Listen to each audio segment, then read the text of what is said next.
Perlu ada regulasi soal sepeda dan proses penegakannya.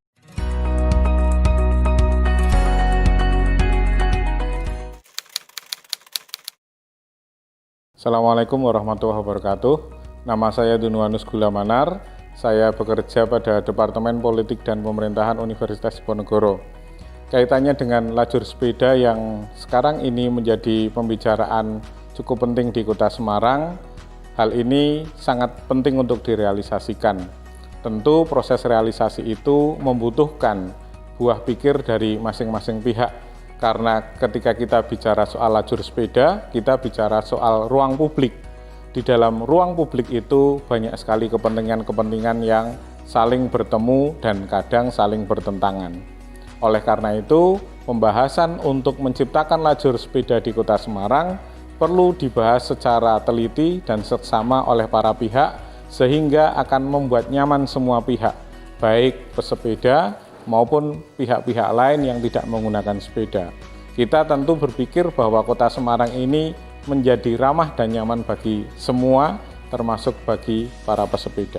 Kaitannya dengan regulasi sepeda, saya melihat bahwa memang perlu ada penegakan. Artinya adalah perlu ada regulasi soal sepeda dan proses penegakannya. Karena kita melihat orang sekarang untuk mengendarai sepeda itu tidak membutuhkan syarat-syarat khusus, berbeda dengan kendaraan bermotor. Ada surat izin mengemudinya, ada proses untuk bisa mendapatkan itu melalui pelatihan dan ujian. Sepeda kan tidak, kita bisa beli dan saat itu juga bisa kita gunakan. Namun yang kita lupa adalah menggunakan sepeda itu tidak bisa digunakan di tempat sendiri, di tempat yang kita miliki, itu harus masuk ke ranah publik. Di ranah publik yang tadi saya sampaikan ada banyak kepentingan, ada pejalan kaki, ada pengguna jalan yang lain. Nah, hal ini yang mungkin tidak disadari oleh teman-teman kita yang kemudian bisa membeli sepeda, namun tidak memahami bagaimana etika bersepeda di ruang publik.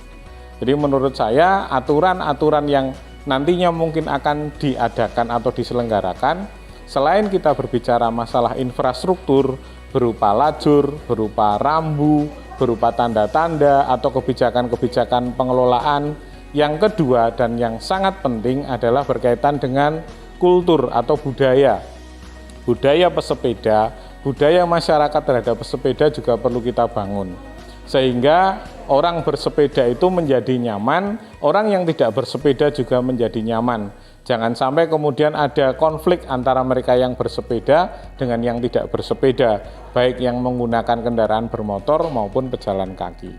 Saya mengajak teman-teman pesepeda untuk memiliki kesadaran bahwa bersepeda adalah melakukan aktivitas di ruang publik.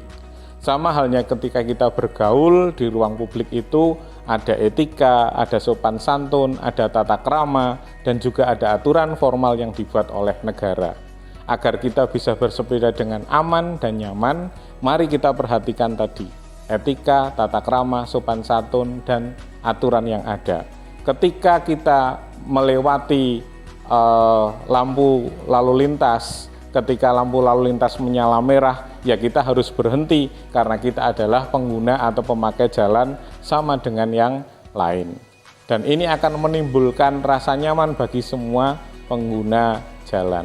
Mari kita tertib bersepeda untuk menjadikan Kota Semarang yang nyaman bagi kita semua.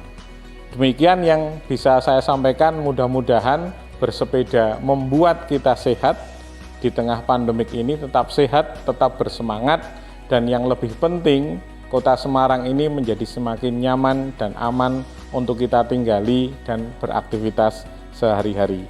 Tetap semangat dan jaga protokol kesehatan. Terima kasih.